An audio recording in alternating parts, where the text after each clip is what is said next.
Welcome to another episode of Charros y Clásicos, a Basque Strings podcast. I'm your host, Miguel Gutierrez, and I'm here with my good friend and co-host, Joel Ozuna. Joel, why don't you do the honors of introducing our first guest for the podcast? Thank you, Miguel. Thank you. And thank you, everyone, for tuning in. Our first guest is a good friend of ours. He was my roommate in college. I've known him for a little bit over 20 years. And he is the musical director for the Grammy-nominated Mariachi Los Arrieros del Valle. In addition, he is currently the head mariachi director for Mariachi Cascabel de Rio Grande City High School. So without further ado, I welcome Marcos Zarate to our podcast. Buenas noches, Joel. Gracias, Miguel, igualmente por esta invitación. Yeah, thank you so much for the invite here. I'm really looking forward and how all this is going to turn out for you. Yeah, man. We're looking forward to it. Yeah, man. I'm really happy for you guys, and you know that you have your support over here. We're excited, man. Thank you. And I was going to tell you, so what did you think of the tema, El Son del Bosque? El Son del Bosque.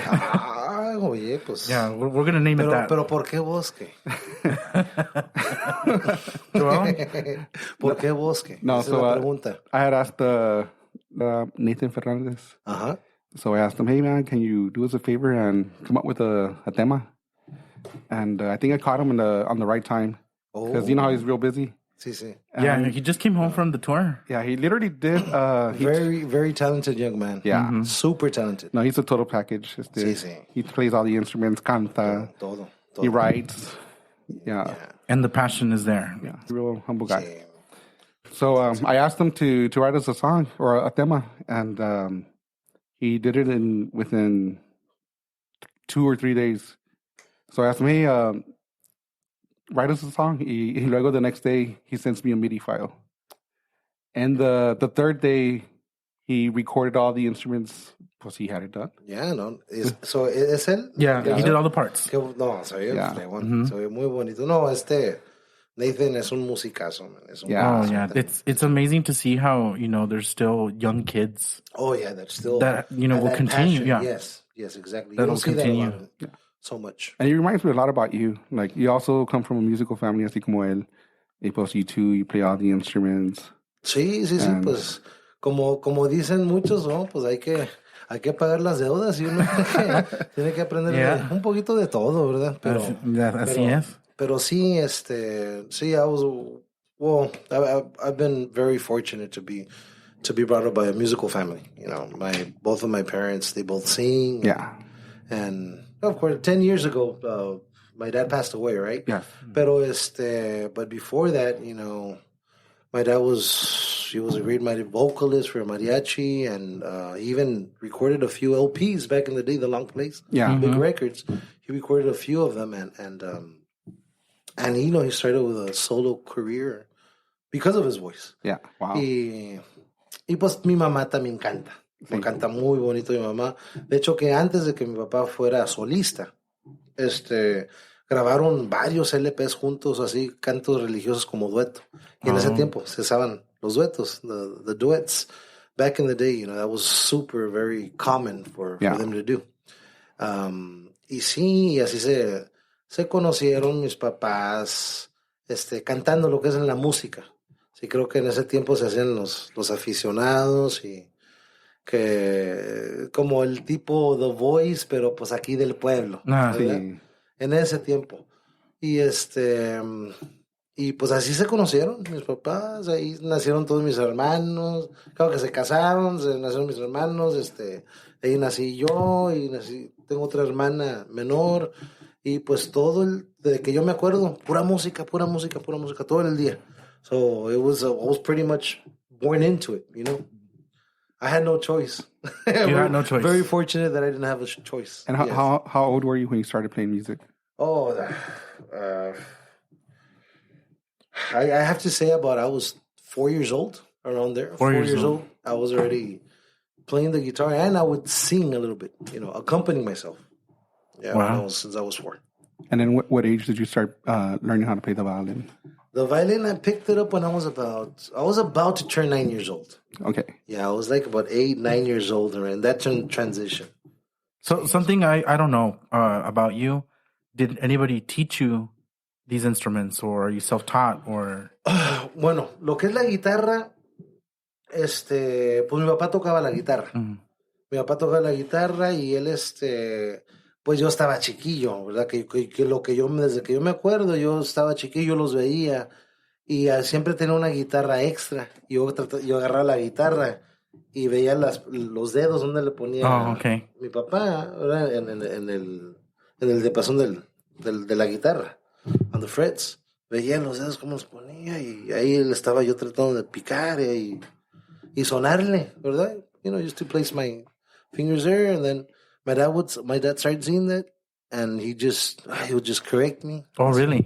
No, así, mijo, órale, pum, pues así one chord y de ahí, wow. Nada más así, oye, es algo, pues uno de niño, ¿verdad? Pues, pues qué bien. Ahí nada más, ahí agarraba el tono, me enseñó mi papá, no, pone así, mijo, así, ok, pum. Y ahí estaba nada más yo, toque. Wow. Sí, pero cositas así nada más, como dicen, little baby steps. You know? Hey, I was going to ask you, I remember back in the day, somebody told me a story that según your dad would lock you up in a room. No. You wouldn't be able to go outside until you learned the song. No. It wasn't like that. He was very strict with me, but not to that point. You know, he would tell me, hey, have you been practicing? No? What? Go practice. Oh, okay. Okay. Yeah. But not that he would lock me up. Nah. No. So maybe that would probably help me a little bit more. I'll tell you that.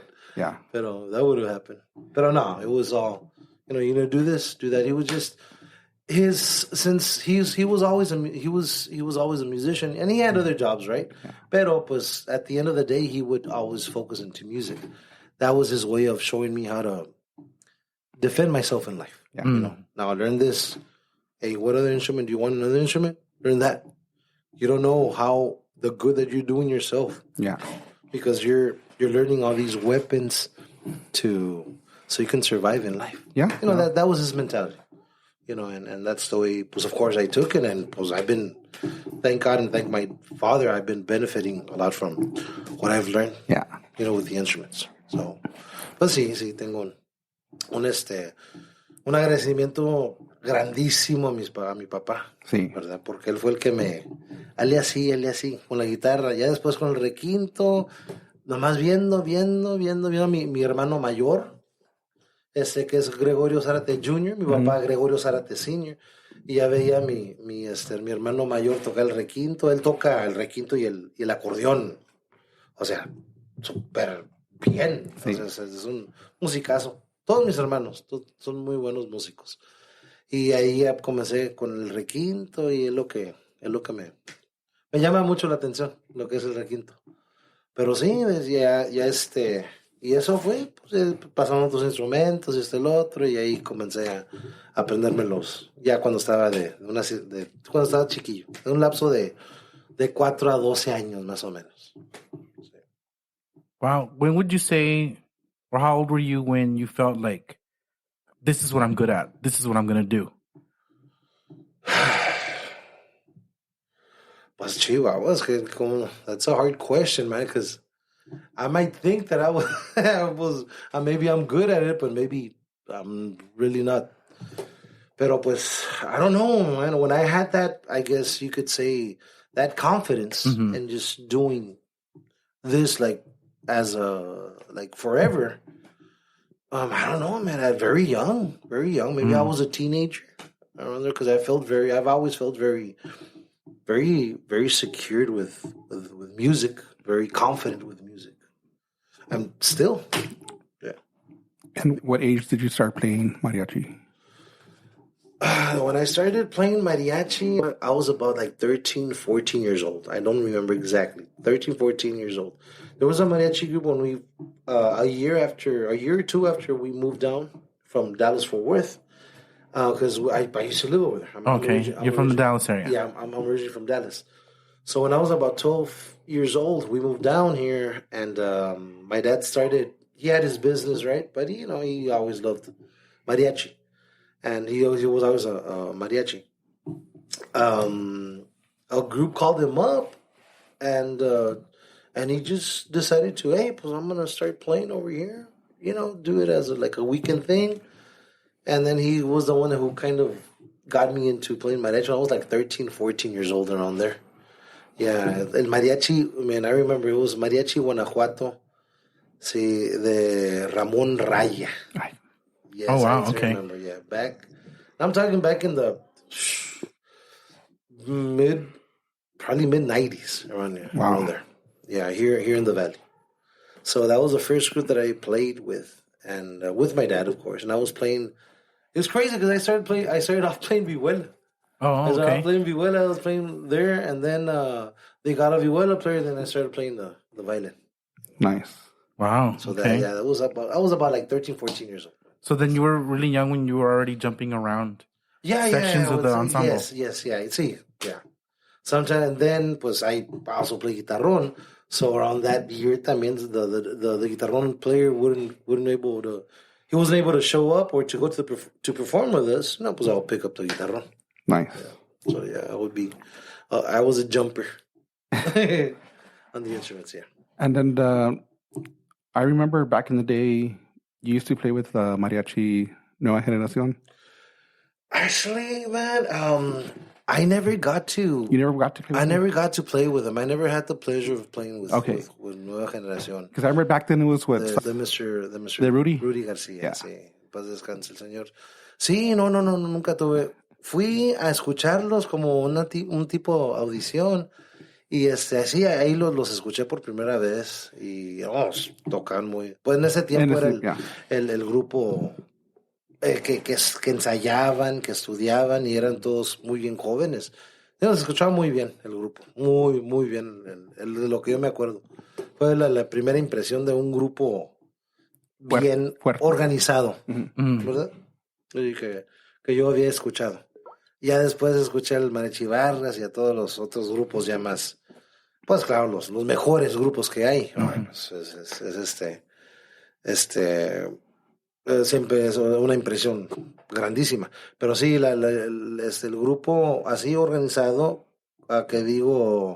como yo digo, que practican, que toman el tiempo para tocar todo como se debe hacer, fue Nueva Generación. Y además ahí estuve y sí, los escuché y todo, y pues para ser parte del grupo, y yo sé, en ese tiempo tocaban bastante.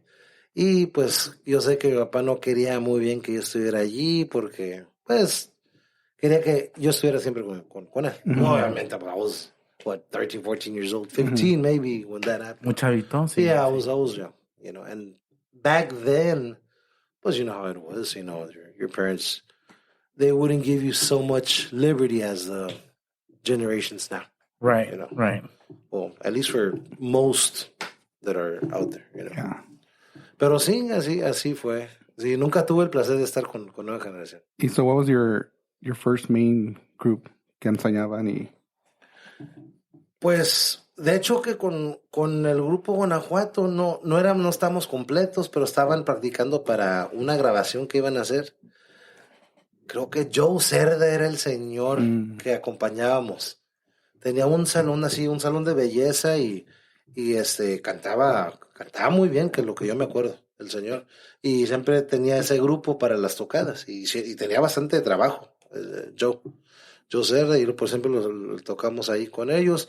Y él estaba haciendo iba a grabar unas canciones y estamos preparando para grabar unas canciones de hecho que los arreglos eran del señor Ramón Raya, de ese grupo. Pero ya para eso ya invitaba a otros músicos para rellenarlo, ¿verdad? Porque antes éramos, para las chambas, como dicen, 6, 7, 8 elementos íbamos. Ya cuando seamos, ya éramos 10, 12, ya sé. Más lleno. Más lleno, claro, obvio. Pero sí, yo creo que sí, ha de haber sido ese grupo y también el grupo, pues, los Arrieros. Sí, que pues desde muy chico también, a los 14, 15 años, comencé a tocar yo con ellos. Sí, con varios años, y en ese tiempo, pues ahí estaba con mi papá y estaba con los Arrieros, y con los dos así siempre. So, yes. So, ya sí tenemos ya muchos Ya varios. Yo tengo ya varios años ahí con los Arrieros. Creo que comencé a tocar con ellos o a ayudar a ese grupo después, un mes y medio después de que se había formado. So, tenían un poquito que se formaron y luego pues decidí ¿Y en ese tiempo quién era el director? Pues es que no había director, no había director que yo me acuerde, porque ahí todos colaboraban, you know, era esos grupos, ¿sabes qué? Vamos a hacer nuestro grupo y a ver, no como salga, pero sabes que ahí nos echamos la mano uno al otro, nada más para que, pues todos nos gusta de practicar, ensayar, escucharnos bien, porque no lo hacemos, órale, así nos ayudamos, ahí está. Y así no había así realmente dirección. Nomás, pero no se escuchaba mal el grupo, se escuchaba muy bien. So when did you become director of the group? Porque tuvo también sus cambios. Arrieros. When I became director, the first time I was maybe 18? Oh, 18, yeah. Still 18. Young, okay. Yeah, I was still young, yeah. 18, then we had some other buddies of ours that came down and they had more experience. Okay. So, hey, take over.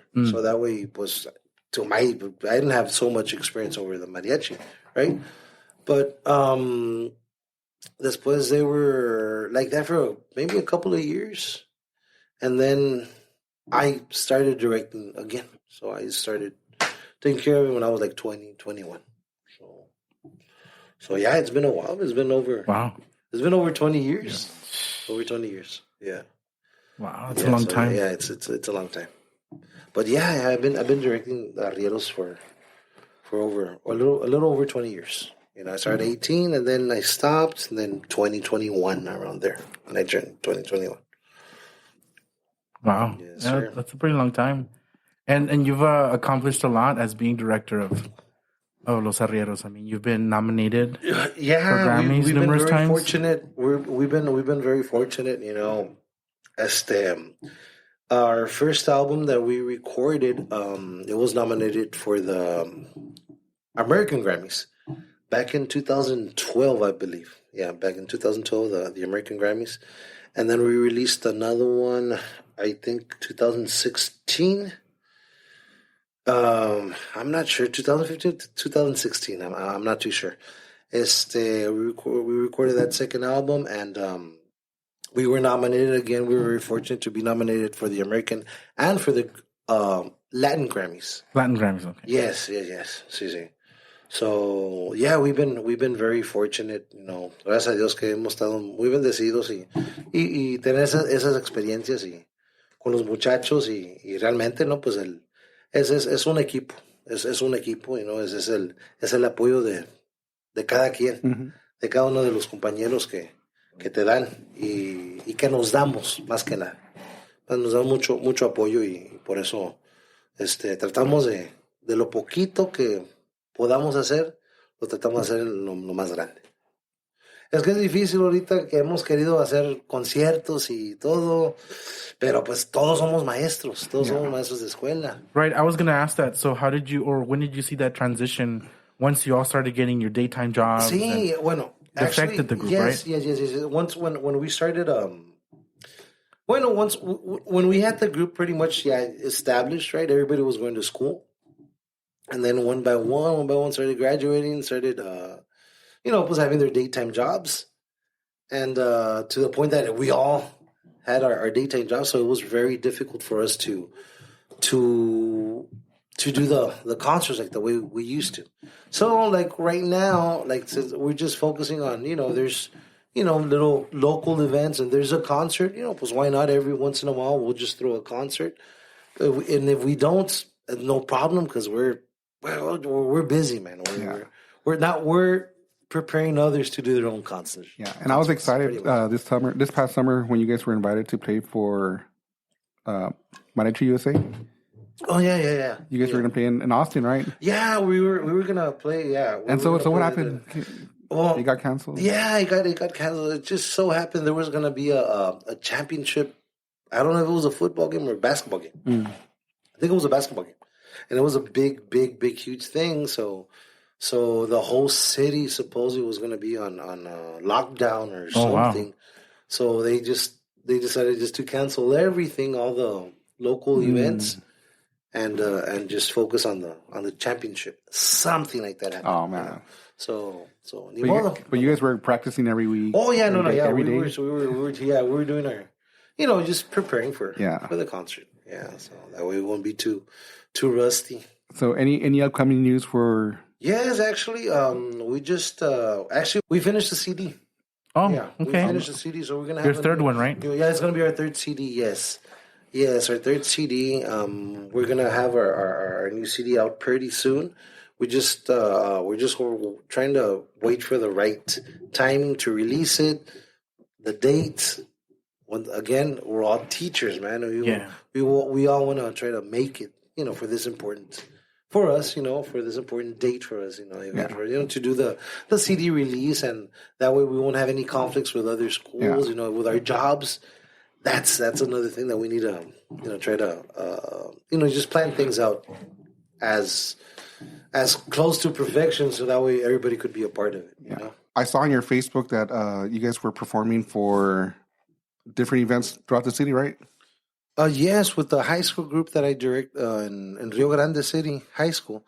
Yeah, we've been performing. We've been having a lot of performances lately. A lot of actually, there's a couple ribbon cutting ceremonies, and also we just came back from the island this past weekend.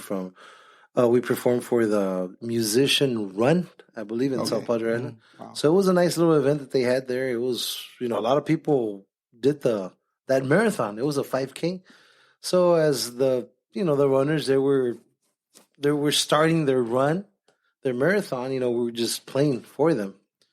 And then when they got back, after every runner that would just kept on finishing the 5K, the run, we would just receive them with music, mariachi music. Okay, cool. So it was something really fun for the kids. And then you have the Mariachi Extravaganza coming up in San Antonio. Yes, actually, yeah, we're gonna be having that. We're gonna be part of that event, that competition. It's called the Mariachi Extravaganza at the Lila Cockrell Theater. That's right, in San Antonio. Yes, we're gonna be competing there on the 17th of this November. So we're also preparing for that. And as of now, there's a lot of schools that are preparing for that competition. It's one of the most important ones for the year. It's like the kickoff, right? To pretty much season. To mariachi season. Yes, definitely. Yeah, and yeah, it gets very, very competitive. And so, competitive. How do you guys find time to rehearse with all the events you have? Yeah. Oh well, you have to make it work, man. Pretty much, you have to make it work. It just what level that your students are at. And that even performing at these events or any social event that the district has or the city has, it's not just gonna do it for as a practice for the competition. So you have to make time to actually just focus on your competition material. So as another question that I have, on average, how much practice time do you put in for an event like this?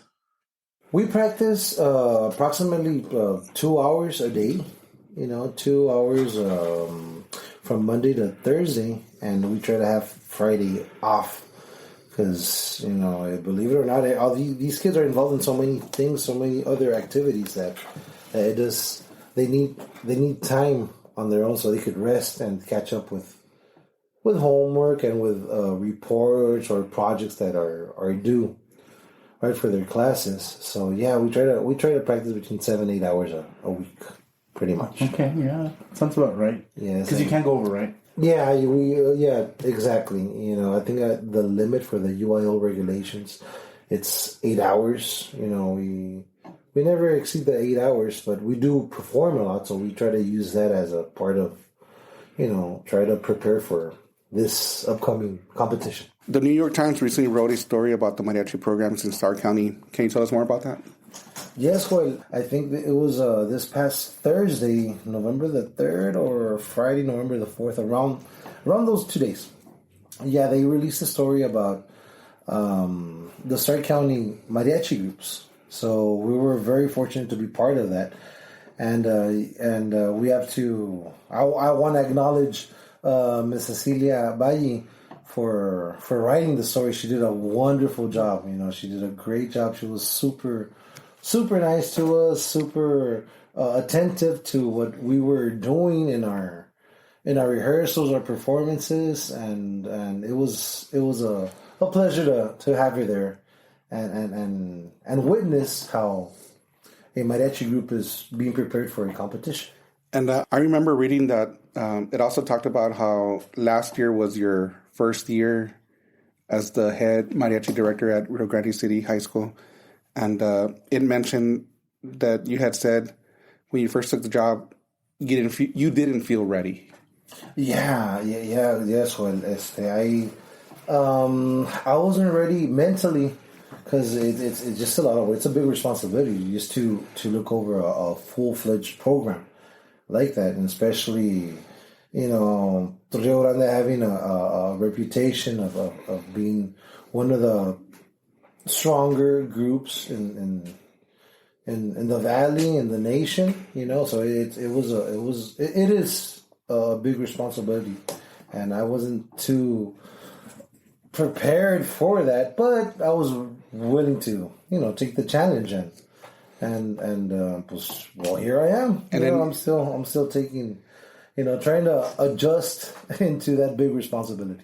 And then that was a year after COVID, right? Yes, exactly. That was exactly the year after COVID. It was a very, very difficult year for all of us.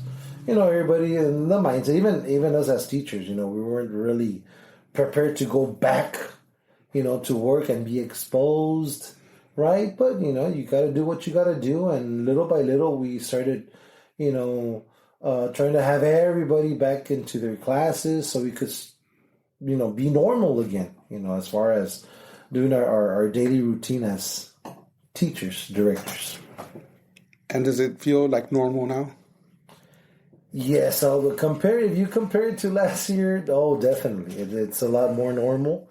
This year now, you're starting to get your excuses why sometimes they don't show up, the normal things before the COVID pandemic happened, right? So, yes, I could say it's getting super normal now to a regular, having the same routine as a teacher. Director. Would you say that numbers were affected? Oh, definitely. Yes, a lot. Yeah, our numbers were affected by the pandemic. We had very few students, sign up for the mariachi class, and not only that, it was just more about them coming. As a parent, and it's totally super understandable. You don't want to have your kids exposed yet after what has happened. Yeah, right? I was gonna ask. Did you see a difference in the people registering for it or people dropping out of it? It was a little bit of both, but it was mostly, I guess, the families they weren't no estaban a gusto dejarlos they weren't comfortable. Yeah, they were super uncomfortable of just letting their kids, their children go back to school, and after that virus what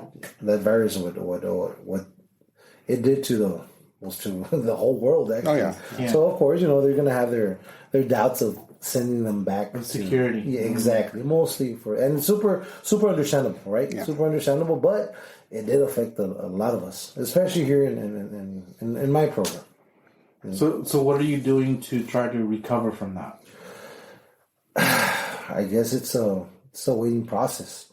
But like I said, this year it looks very close to normal.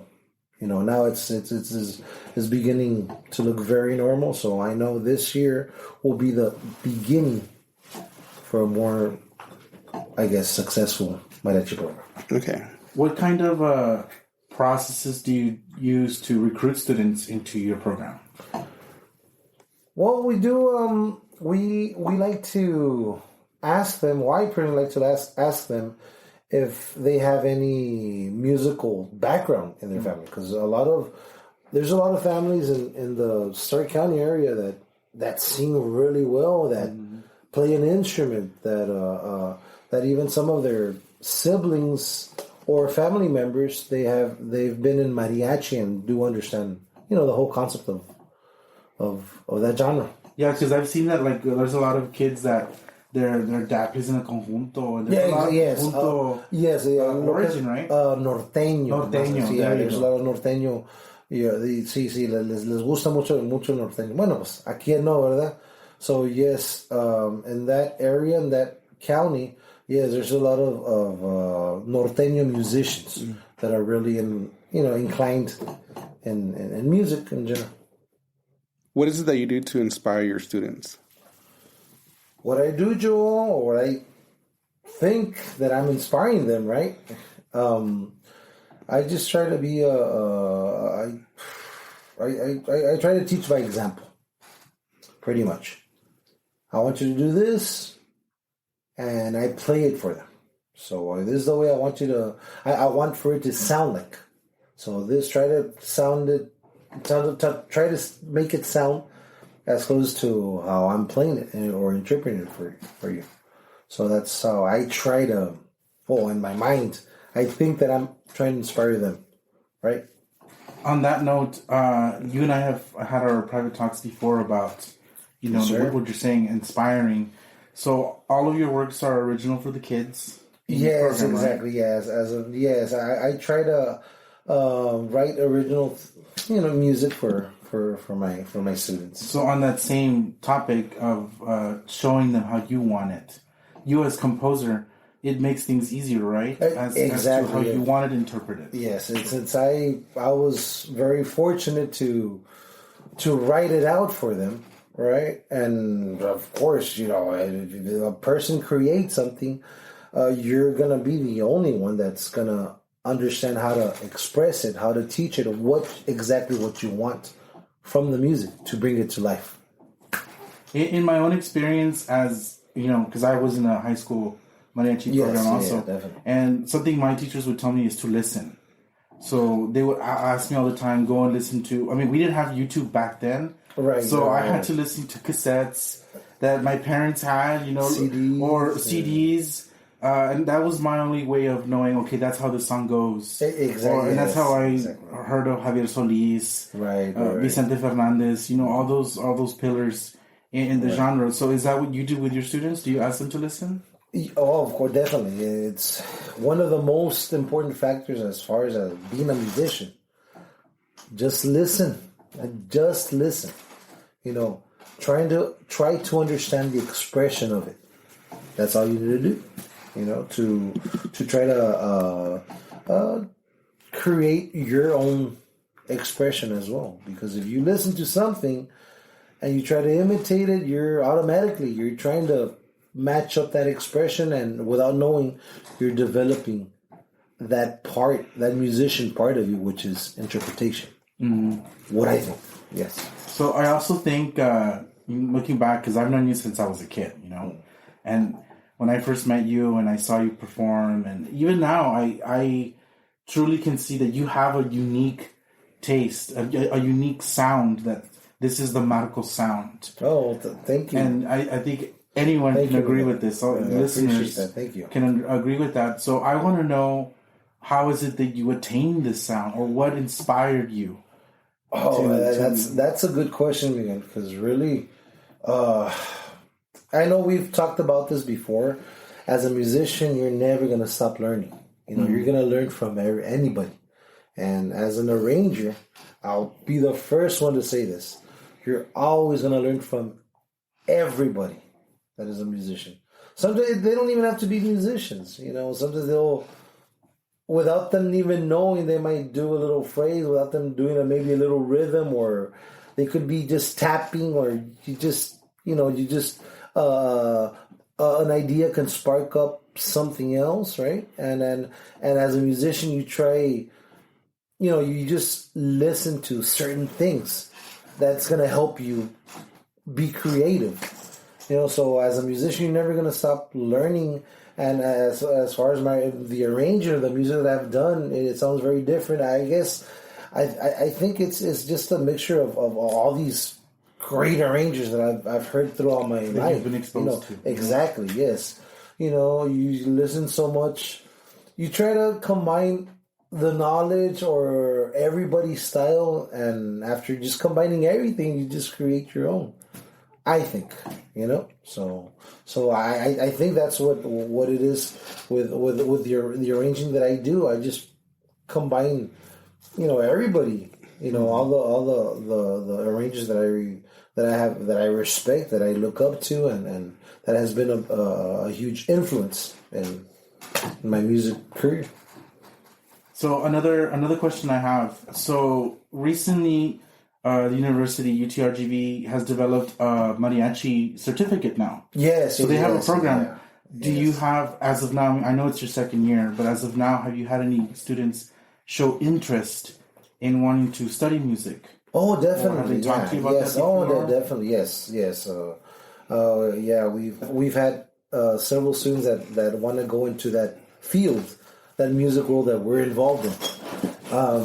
And yes, I think it's a great opportunity especially for all the mariachi kids that want to pursue music later and after they graduate.